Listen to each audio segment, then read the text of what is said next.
what are some of the challenges that both students and parents in middle school and high school are facing? It's a catch-22. I always say that because there is no right or wrong. There is a huge amount of competition. The competition is not within yourself or with you. The competition is with the outer world, with your peers, with your like-minded students. So students compete with each other. Parents compete with each other. Problem is that parent and student are competing. That, I think, is the biggest challenge, because the student is on a very different platform and the parent is on a very different platform. We always say, like, I'm sure as parents, we've always said things like, when I was your age, Yes. I did that. But boss, you are not my age. So, it's very different for a parent. It takes a very long time for a parent to come into the shoes of the child. But we expect that the child should immediately move into the shoes of the parent. Hi, Chabi. Hi, Kavita. Thank you so much for being here. And it's really a privilege to have you on the podcast and to take your opinions, your insights, and deep dive into all the experience you have with parents and students and learning and teaching. Thank you so much for having me. And I do hope that, it works out to be an enriching session. Both of us. Yes. Before I talk to Chavi, who used to be a principal, who's a teacher, who's a lifelong learner, I know, let's go back in time and talk to Chavi, the student. Can you tell us of one memorable incident that you remember from school and one from college? Happy times. Very, very happy times. No pressure. What I really, really remember is doing a lot of gymnastics in school. Wow. And college was more about opening myself. I used to love the library.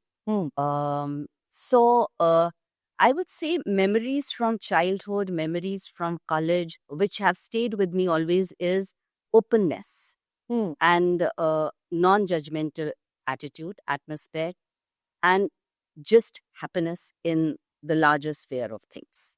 Nice. Simple times those were. Absolutely. Absolutely. We didn't know so much and nobody knew so much. So we were, I think, blessed. Ignorance is a bliss at times. Right? Yes, yes. So let's move a little bit forward in your journey. And as a principal of a very reputed school in this country, I'm going to focus a little bit of your experience in that role. Having gone through so many students and families, let's start by saying, what were the changes that you saw? Because I know you had a long tenure of over 10 years. Yeah.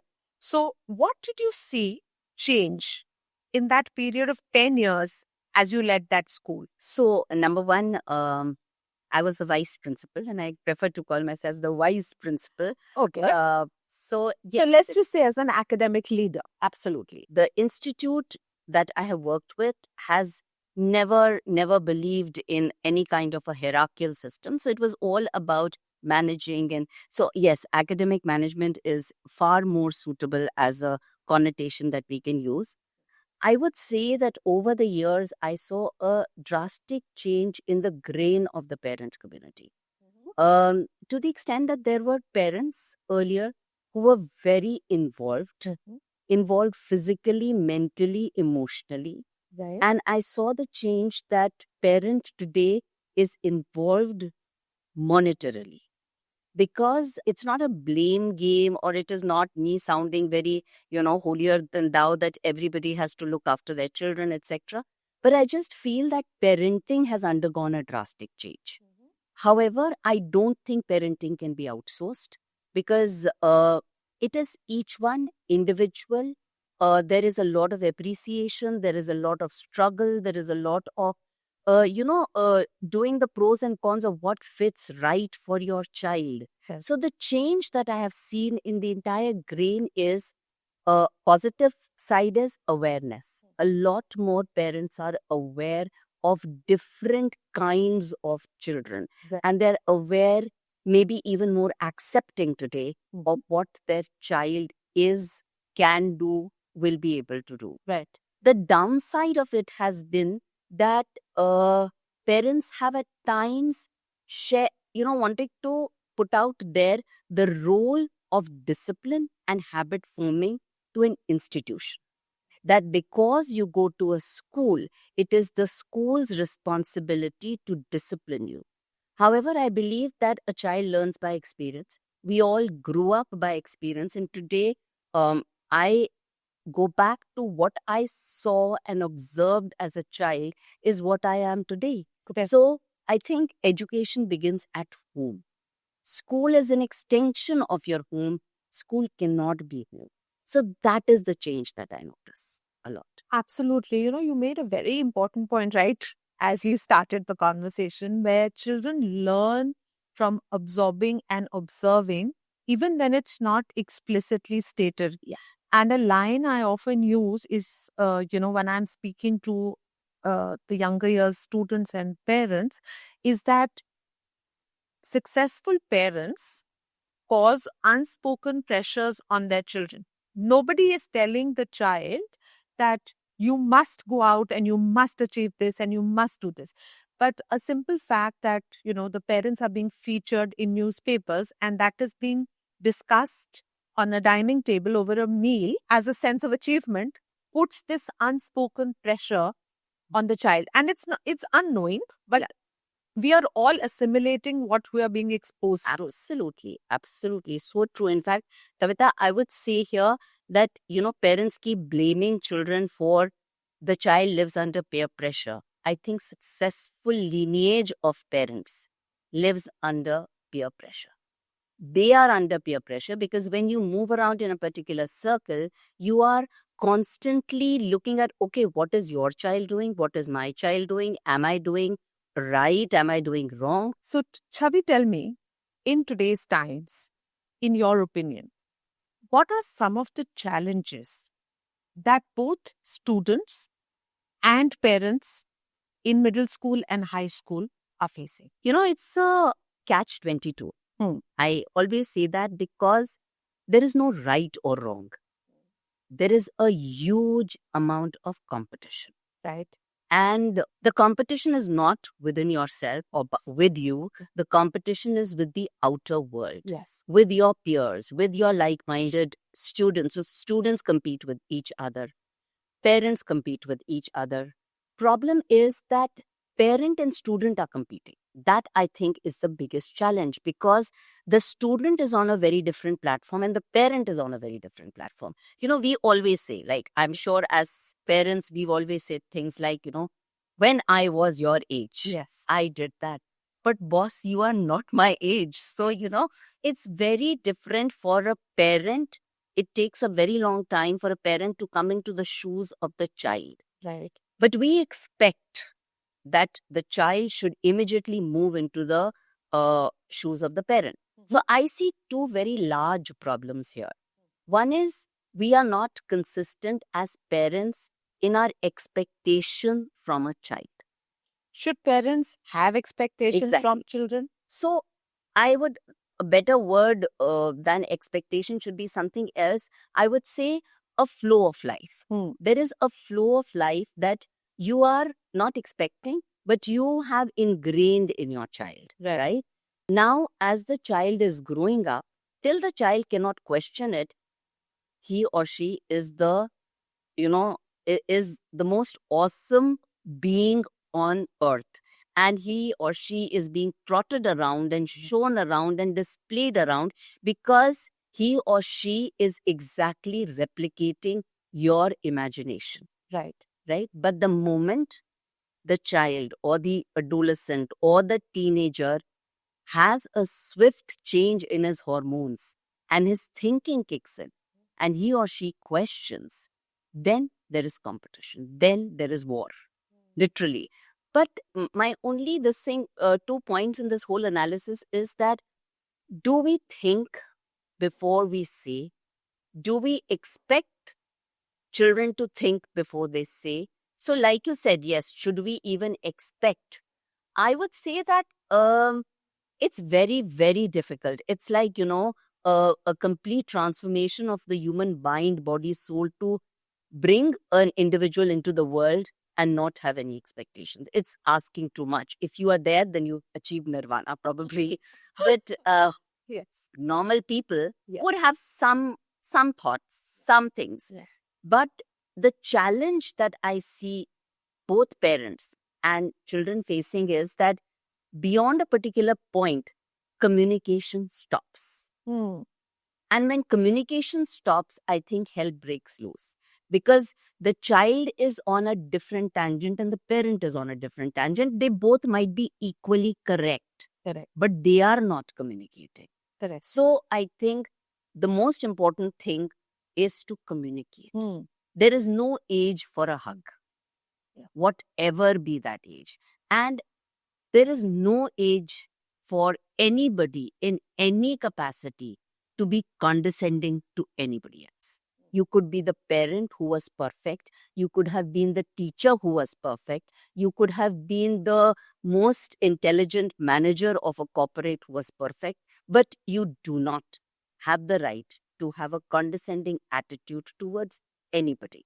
So the fight today, or the argument today, is that the parents' anger gets into a tone of a condescending nature, which today's child says, sorry, you cannot talk to me like that. So my whole analysis says that what I have understood is talk, open up. The child is not talking because the child feels every word that I speak is judged. Hmm. And a parent judges. Definitely. I would not, shy away from saying today that probably I have also judged. I'm not, in the sense perfect in the imagination that I'm not judged, because that's the normal way we have been brought up, and that's the way we think, and that's the way we've imbibed. But it is wrong. Yeah. So I think one important learning for me from this point that you have just made is that even though until now we are operating in an ecosystem where there is judgment, where there is condescending tone, etc. Now that may no longer work because our students today have more exposure. Yeah. Our students with the exposure have more self-awareness. Yeah. And I think our students are also evolving at a younger age as compared to earlier times. Absolutely. So I think as a learning, as parents, we are learning technology, we are learning new opportunities, but we also need to learn that it's a different ecosystem that we are operating in with regard to our parenting with our children. Yes. You cannot compare the kind of parenting you got to the parenting you will have to give. Correct. Because your children, this generation is, I would say, super intelligent, Right. super aware, very rational. And I would also go ahead and say that they are way advanced in their thinking. They are not attached. They are detached. So human life is definitely progressing. This generation can give up faster than I think our generation can. So do you think in the Indian context especially, where emotions were always given the highest platform, feelings and emotions, relationships, bonds, all of that is swiftly breaking down to build up in a different fashion? Because this whole sense of detachment that you talked about, of being able to leave things, to walk away, to go and settle in different places, all of this is relatively newer in the Indian landscape and in the Indian family scenario. So do you think that rapid change is also a result of the Indian student being evolved differently? Yeah, definitely. I think the Indian student, the way he or she wants to work or study has changed. Yes. It is no more content. It is skill. Content today they can get from anywhere, and that's what they say. Education has to undergo. We are talking about it. We are researching about it, whether it's the education policy, anything. Everything today is talking about skill. But we are only talking. We are still trying to do content. And that is the revolt. Because the child today says, why this? This is just 2 steps away from a tablet. I can get the information. Teach me the skill to understand it. Right. Teach me the skill to apply it. Right. So the whole dilemma is that they have evolved. Have we evolved, or are we stuck? Right. So, all parents listening to this, there is definitely some soul searching, relearning, unlearning that needs to happen Yeah. to be relevant in today's paradigm.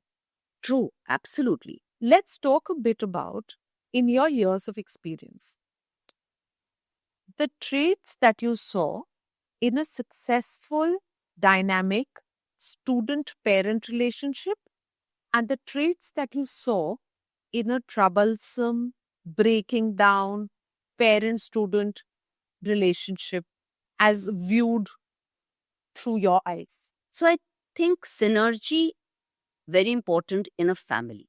Hmm. When roles were very divided, that I am not. You are responsible for the upbringing, and I am responsible. I'm the feeder of the family. That did not work. Okay. That's what I saw. That most of the time, because then towards the end, there was a blame game, and the child was caught. Right.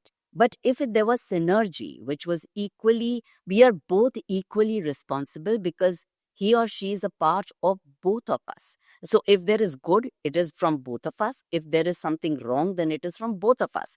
And both of us will work together to give the child a holistic growth potential. I think those were very successful kids. Okay. Also, success was where parents' success was not tapering down to the child. They were successful parents, but they were very normal but very high achievements. If they were, like you had shared in the beginning, if they were the only topic of conversation on a dining table, it became like a big thing in the child's head that this is what is expected of me. Maybe the parent never said it, Correct. but the child started thinking like that. So I thought what I always saw was a merged, happy family which did things together beyond academics. Right. Definitely beyond academics. Fun activities, going out, taking children out, doing different kind of recreational activities together, running in the park, for example. Right. That was where the child was very confident.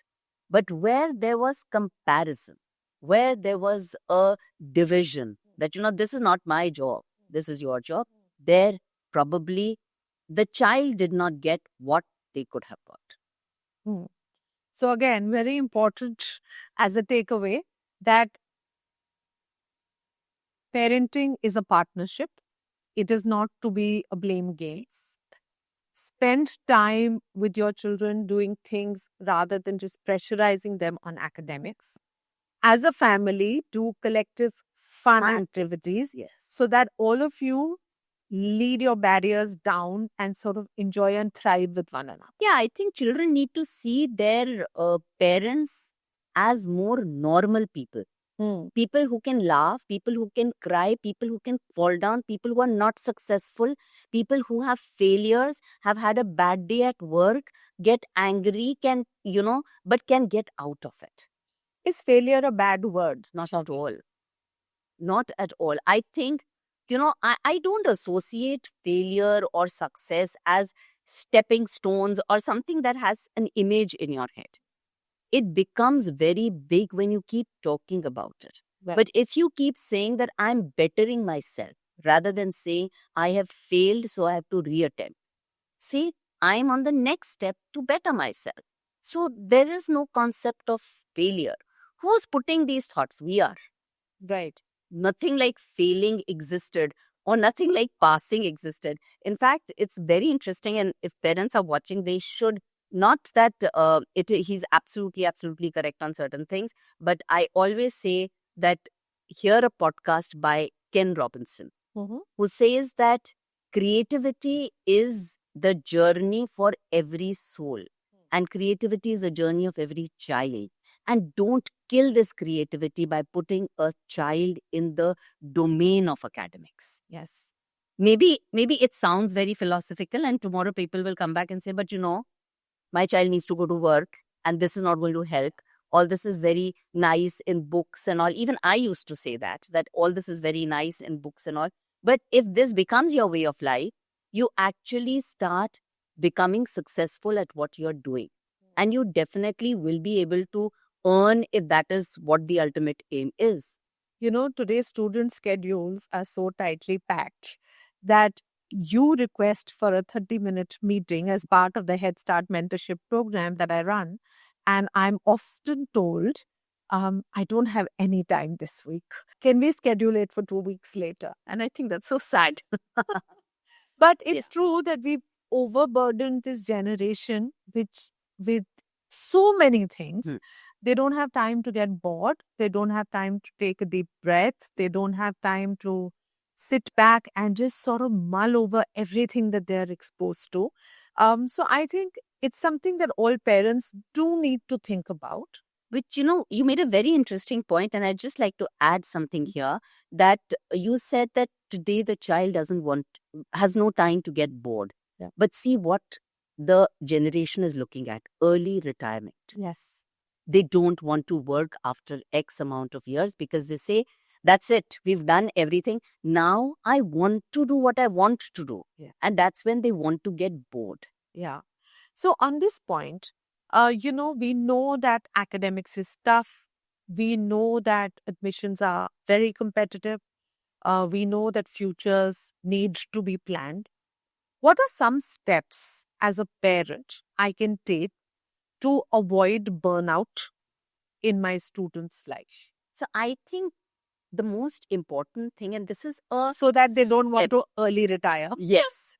This is a step which a lot of people miss out, is scheduling and prioritizing. Okay. You cannot do everything in one go. Mm-hmm.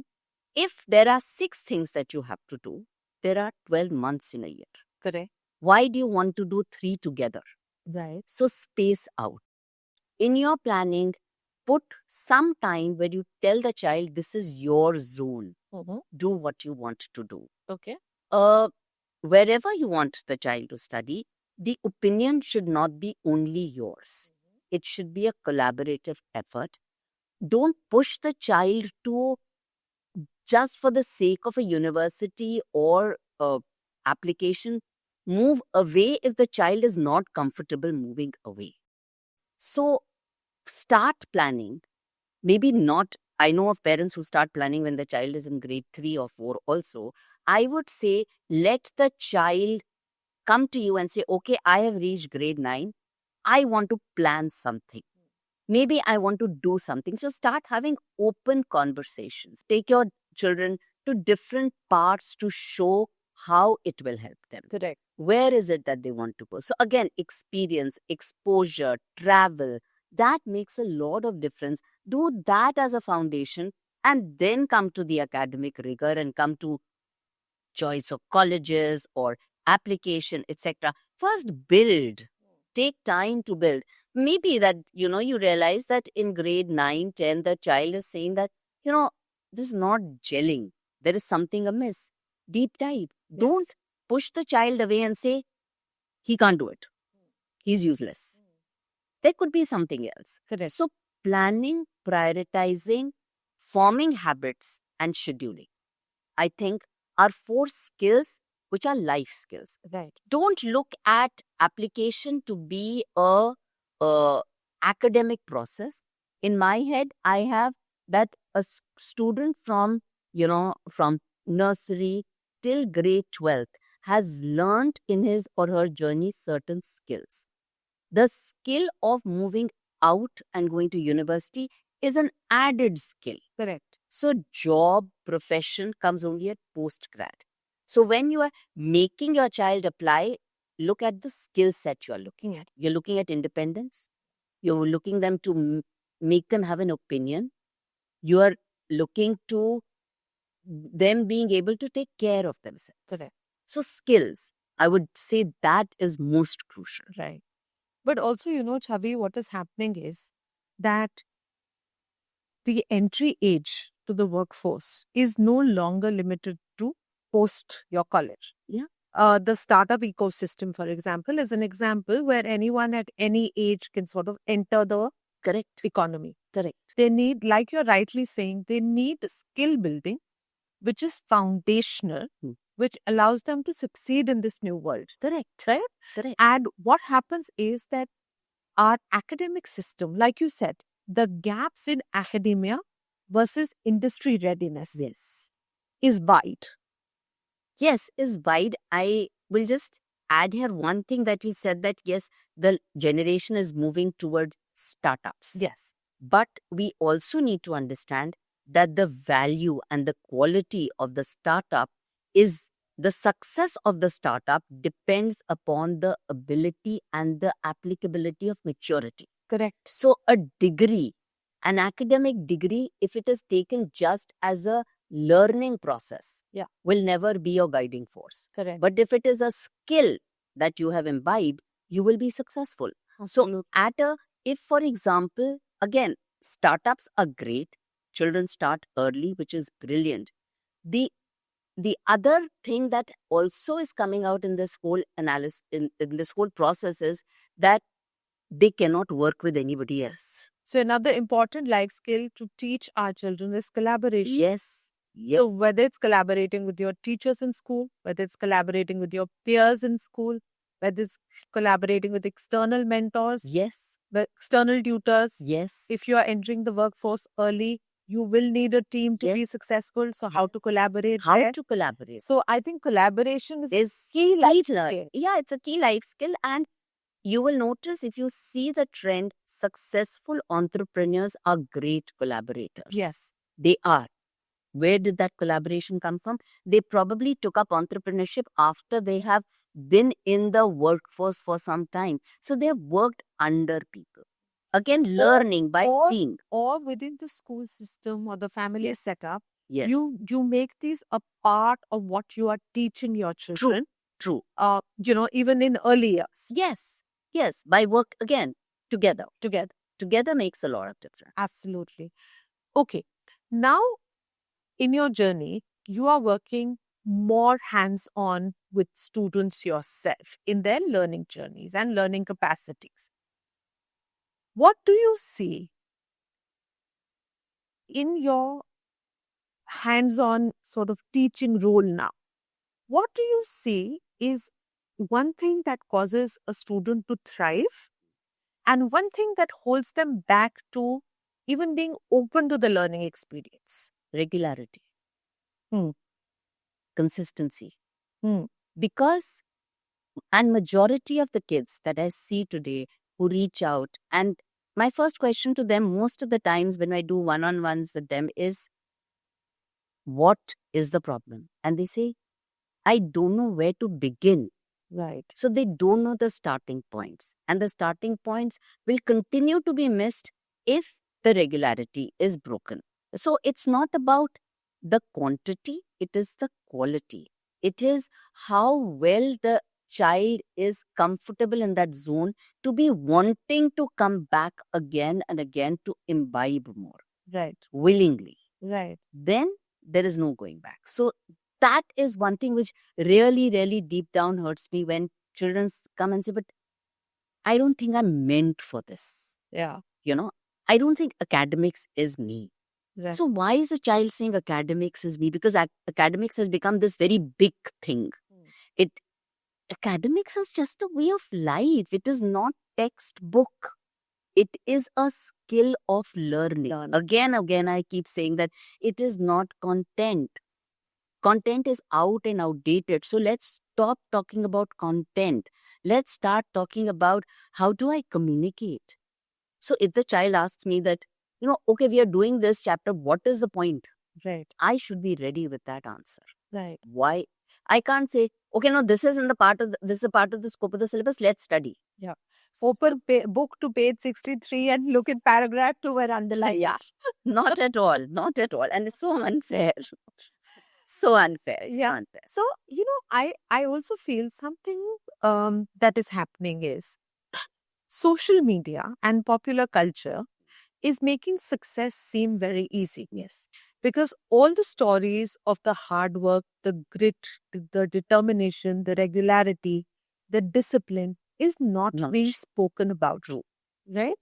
Um, so some people are coming out and saying this. So when, for example, Diljit Dosanjh did this tour in India that got completely sold out, and people said, "Oh, we have an overnight star," he was the first one to correct them to say that this is 20 years plus of Absolutely. hard work and discipline and dedication, which Yes. has made me reach this point. Yes.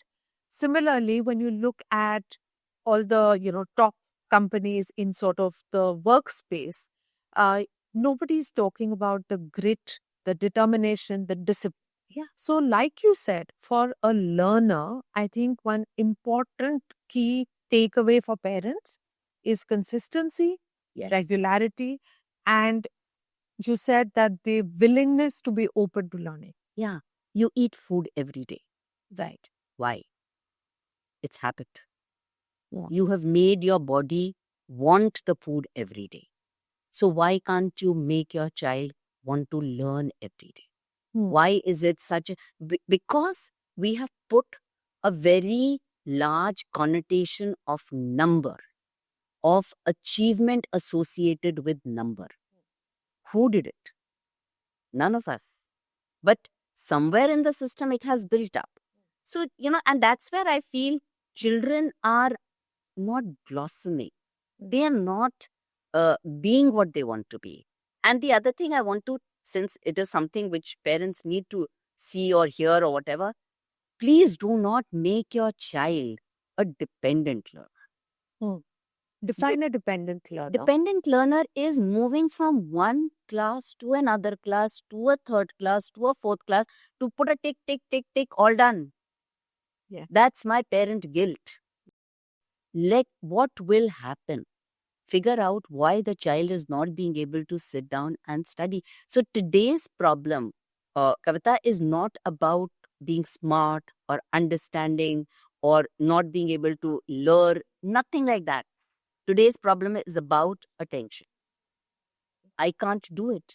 Right. Because nobody taught me to do it. Right. When I was playing, I played for 20 minutes, then you threw me up from there and said, let's go for swimming. Then I swam for 2 hours and then you took me and you said, let's go for dancing. So you have not given me time. Now I don't know what to do. So I keep coming back to the mother or the father and say, now what? Now what do? You take your kids on a holiday and they keep saying, now what? You pack their day with so many things. So like you started by saying, we have lost the joy of getting bored. Yeah. And so we are retiring early to get bored. So I see in my experience two very different kinds of parents. There is one parent who overburdens the child so much, overschedules the child so much, insists on taking a combination of subjects that is not the child's choice, but the parent thinks the child should do.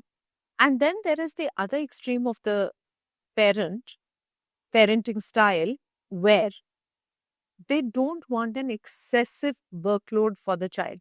So they want to choose the easier math, they want to choose the less aggressive learning needs subjects, they want to have an academic load that is gentle. So, what, in your opinion, has led to this two extremely different polarized styles of parenting? Media. I think because suddenly parenting is very scary. Mm-hmm. I think parents are more scared of their children than children are scared of parents. Because the child can... See, the child is a part of you. Right. You want the child may not want you. And that is your insecurity as a parent. So when the child comes and says, but I'm not happy, and if you do this, I can do something. That is a fear you live with. And because you don't want that situation, you say, let's just do what you want to do. Yeah.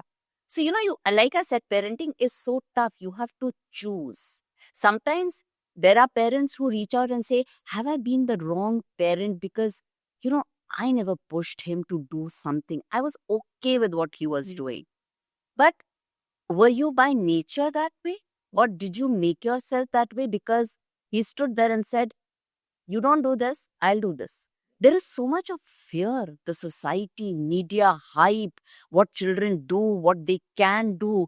That fear has become such a big part of the society segment that today a parent is not able to sleep well. You're scared all the time. Where has that fear come from? Also, I believe that as parents, it's not our job to keep our kids happy. It's our job to be a parent. And that involves uncomfortable conversation. That involves setting the rules. Yeah. That involves making sure that those rules are sort of adhered to. And I don't mean Hitler like rules, Yeah, but I just mean regular discipline actions that a child absolutely. should take. Absolutely. I feel we are so busy keeping our children happy that we have forgotten Yeah. that we are supposed to parent. Yeah. And also, you keep going up and down in your own mind, in your own heart. There's no consistency. The child also sees this. He sees that, okay, till a particular age, my dad is the coolest guy because he's happy to jump around with me, do funny things with me. And then suddenly, he becomes the father who says, you'll not get a job. Hmm. The child is, totally shocked. He's never seen this guy. So and as parents, we do it because we suddenly realize, I have put no discipline in my child. But there is no age, then there is no time. There are no these divisions that, okay, till X age, I will be this. Then after X age, I will be this. The child sees, observes, and notices, can I do this? Yeah. Let me do it. We all do it, Right. don't we do it? So, We always test limits in every Yes. relationship. yes, and that's what the child is doing, testing limits. But I think we as a generation of parents are far more scared than our parents were because the media was never so hyped about parenting. Hmm. There was no fear of losing your child. Right. Today, there is always this fear of, okay, he will do this, she will do that, they will do that because of the awareness. So that fear definitely has had a very strong psychological impact on the parenting generation. Right. Coming back a little bit to the learning journey, when a parent senses that a student is struggling with a subject or with any other academic related issue, what is the correct path to follow in that case? So I think it's very clinical because you can't tell a parent, oh, he will take time, let me do this. You need to diagnose the problem. So is the problem that the child takes time to assimilate, or is the problem that the child cannot express? So there could be three different things. One is learning, one is assimilating and imbibing, and the third is executing. So first analyze when that's what I normally try to do when parents come to me, that, he and the general story that comes across is he or she is unable to score. Right. So I try to break it down into as to why is the child unable to score, and that is by observation. You can observe and see that when I am teaching, is the child receptive? Right. So there are lots of children who sit in the class and just take it in. They just soak it in. But then there is that one kid who will get up and ask, but why? So the child with the why will retain. The child with the acceptance will learn. So there is a lot of difference between learning. You have brought up a learner. He or she will open the text and learn everything perfectly. But application will be tough for that child. But application will be very easy for the child who questions and who is curious and who says, but why should I draw a straight line? Because when you say, why should I draw a straight line? I as a teacher have to give a very strong understanding as to why I want you to draw a straight line. Correct. So it is a lot of debate, discussion, which will help. Okay. There could be another case where the parent comes and says that, the child is studying 24/7, but just does not get the marks. So then the problem could be that the way you are learning is wrong. There are different methods to learning. You could learn some chunks first and then close the book. You write it down. I definitely am a very strong believer of writing and learning. Right. Because I feel when you write, your mind is processing it even more.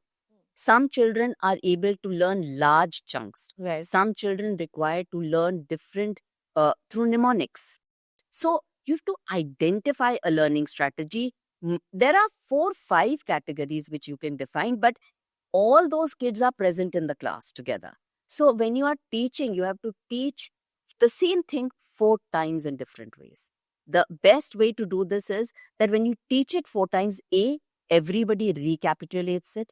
B, every type of learner assimilates it.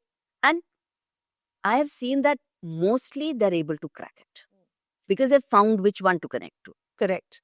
So now, the fact that technology is available in schools, the fact that technology is available to everybody, I'm going to ask you 2 questions related to technology. Good or bad, technology is here to stay. What are some ways in which a parent can teach their child or sort of support their child to using technology efficiently, effectively, without it becoming a bother in their learning journey?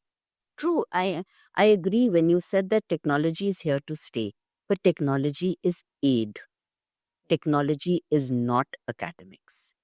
Technology can aid academics. For Yes. example, your child will be on the phone, on the gadget.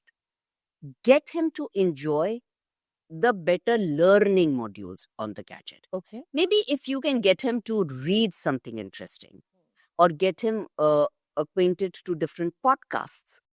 You are still on the phone, you're not saying, but that is aiding your learning.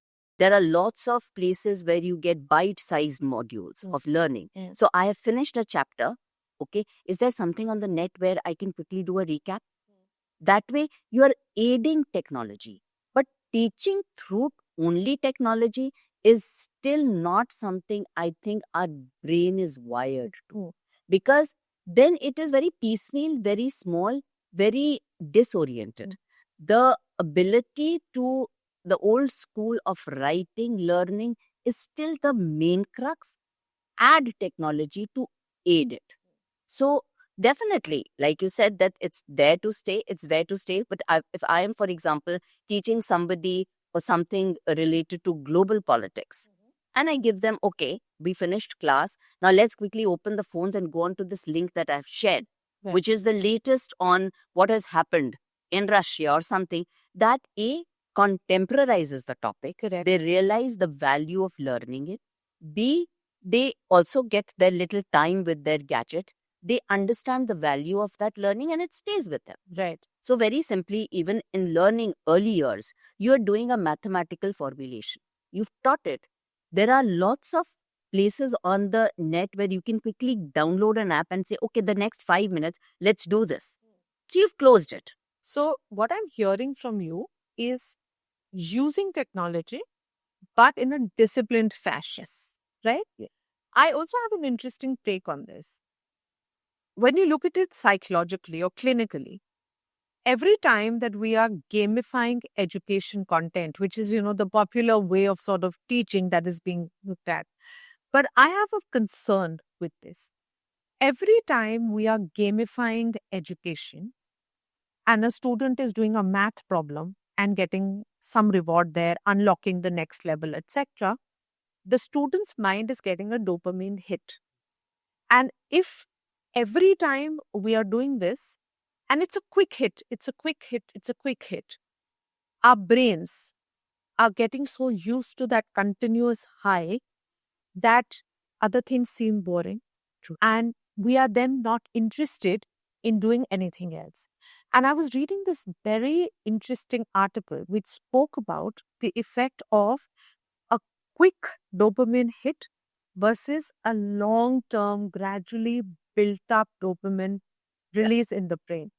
So if a child is building a tree house, for example, so at each level, every time something gets achieved, that same level of dopamine comes in and you get that same level of thrill and happiness, but it's at a slow, regulated, Right. consistent with the effort you're putting in. Absolutely.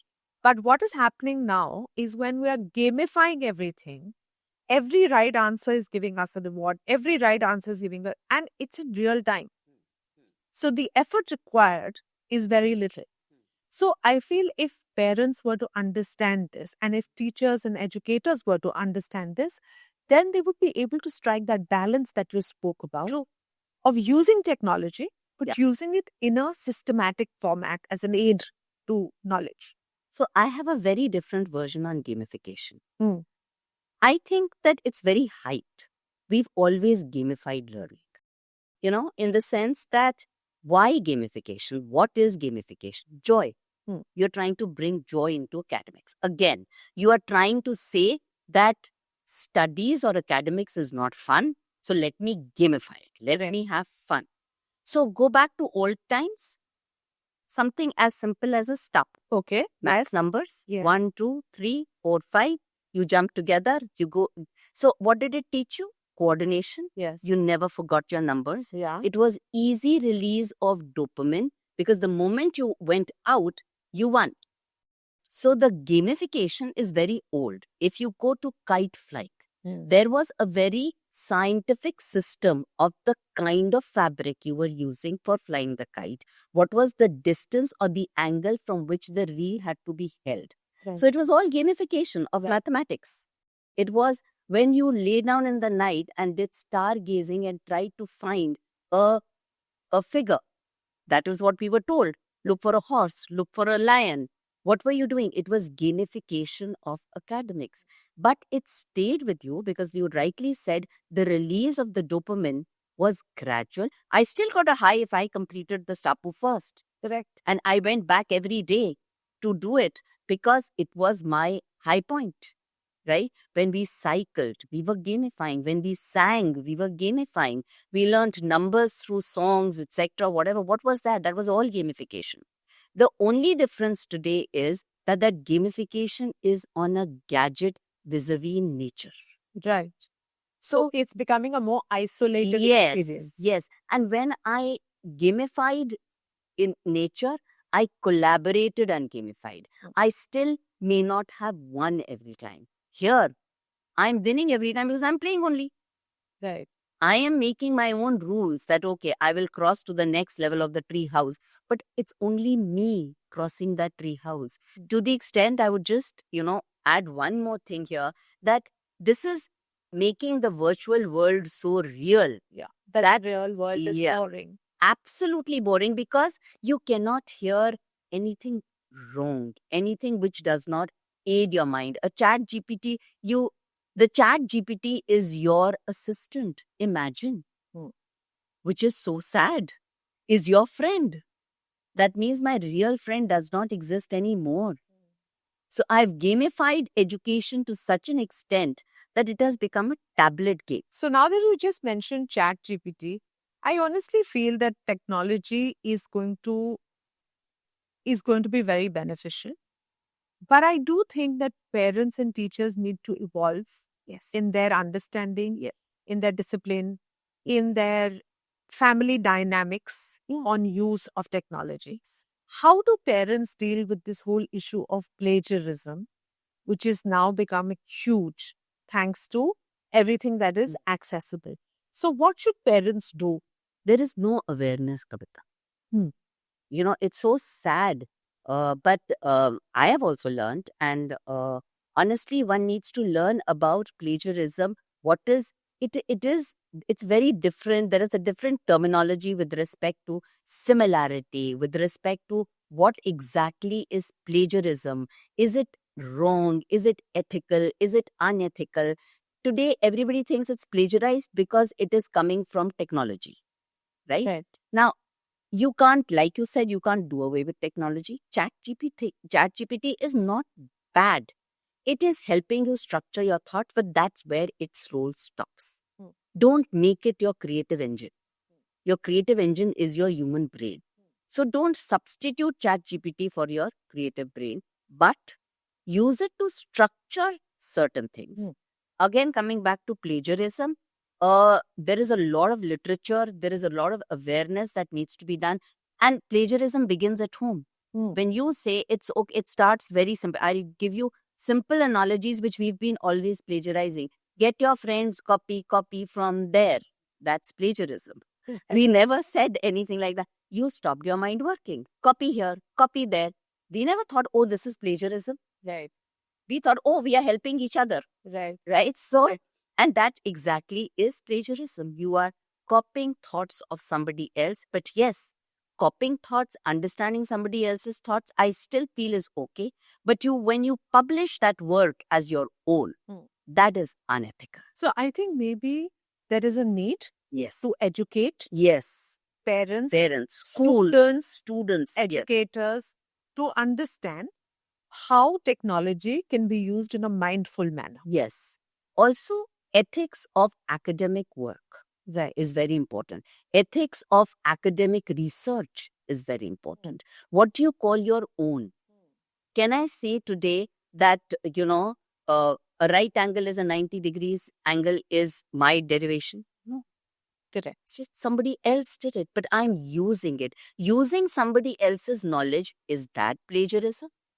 So again, I feel it's very important for schools from grade 8, 9 to make student body aware of the use of technology, use of what is the meaning of plagiarism, and understanding to what extent can you use it. I also feel, the role of teachers has evolved. Oh, yes. Because technology now makes information accessible. Yes. So you are no longer the gatekeeper of that information. True.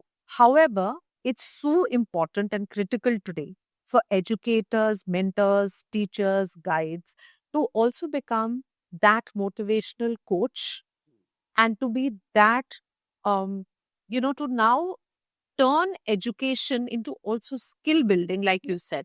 So whether it's resilience, whether it's adaptability, whether it's creativity, whether it's collaboration, I think all those are just necessary life skills that have to be taught to a student in addition to all the academic curriculum that is a necessity for success as well. I completely agree, but I think the bottom line always and will always be the joy of learning. Yeah. So on this point, let's talk a little bit of a program that we collaborated on, Yes. and the art of self-learning. And let's please share a little bit about that program. Okay, so the art of self-study or the art of self-learning was something that is very close, and you know that, to my heart, because I feel we are creating dependent learners. The independent thought of the why and the how is getting killed. Yeah. So the whole program actually resonates with making a child identify, think why he's thinking. A lot of us and a lot of kids who come to me today say, "Ma'am, I really procrastinate." Yes. So procrastination has become a big word. What is procrastination? Can procrastination be diverted to creative thinking? Mm-hmm. Because I am only sitting there and saying, I can't do this, when do I do this? I can't do that, when do I do that? Can I change that zone and say, okay, in the next 15 minutes, can I do this? Right. So that is what we do with the art of self-study, that change that procrastination into creative thinking. Correct. Which will help the child to get confidence, become more resilient, more accepting, happier, and have a better self-esteem. Because that's where the psychological angle is picked. So we've talked a lot about academics. We've talked a lot about rules and guidelines and discipline. According to you, what are some of the non-academic things that contribute to student success? So things like yoga, good sleep, meditation. How important are these factors for a child's success? I think a child is a child, in the sense, very immature at certain times. I don't know if a child can meditate. I don't know. Every child is different. So I would say choose what interests you. Right. Anything that gives you joy, happiness. Could be archery. There's a lot of focus required. Could be even playing with a tennis ball. A lot of focus required. Why do we have to get an environment of, everything being quiet? And we are also then in that process, what we are also trying to do is we are trying to tell an individual that only if this environment is created can you be at peace. That is your de-stress. Food, very important. Like you said, absolutely. Sleep, very, very important. The value of sleep, the value of food is beyond anything else. I totally agree. But besides that, if the child feels gym is my go-to place and not yoga, so be it. If they feel MMA is what gives me a high, so be it. Physical activity, running, jumping, what did we do? We did nothing. We didn't have gyms. We didn't do yoga. We just jumped. Right. I think that's what I remember. Running around, cycling. Yeah. So where are all those games? Right. Why do I have to put a structure in the game also? That, okay, now this is your free time. Kindly go and swim. I don't want to swim. So that's what I feel, that we have tried to structure non-academic teaching also into a system that, no, breathe in and breathe out and you will be fine. I don't know. It varies. So I think you're very right in saying that every child is different. Yes. So if it's, if you get joy in doing yoga or meditation, do that. If playing the drums is your moment of joy, go ahead and do that. Yeah. And as parents, we should be open and aware, and we should be encouraging to our students and sort of help them build that confidence. Absolutely. Go and explore who they are Yeah. and what their moment of joy is. Absolutely. Like you said, I'll just add that one thing here, that like you said, that somebody's moment of joy could be playing the drugs. What is, again, come back to the point, what is it? It is the skill. Okay. For that 2 hours, that child is focused. That's the best skill. Yeah. So, each one to his or her own. Don't take away the child from anything. Let them grow, blossom, be happy. Academics is not text. Academics is skill and a life skill. Right. Yeah. So with that, we come to the end of this very, I Thank you so hope, much. insightful conversation. And I hope the parents and students listening have Yes. taken away a lot of information from them that they can practice in their daily lives and, build strong, healthy bonds with one another. I hope so. And I want to tell the parents need to also enjoy life. Having children is a blessing. They are there, but you have your own life. Don't give up on your, on your cozy coffees or going out, spending time together. Things will happen. Yeah. And please don't live your lives through your children. Yes. Thank you so much for saying that. That was so important. Yes. Thank you so much. Thank you, Kavita.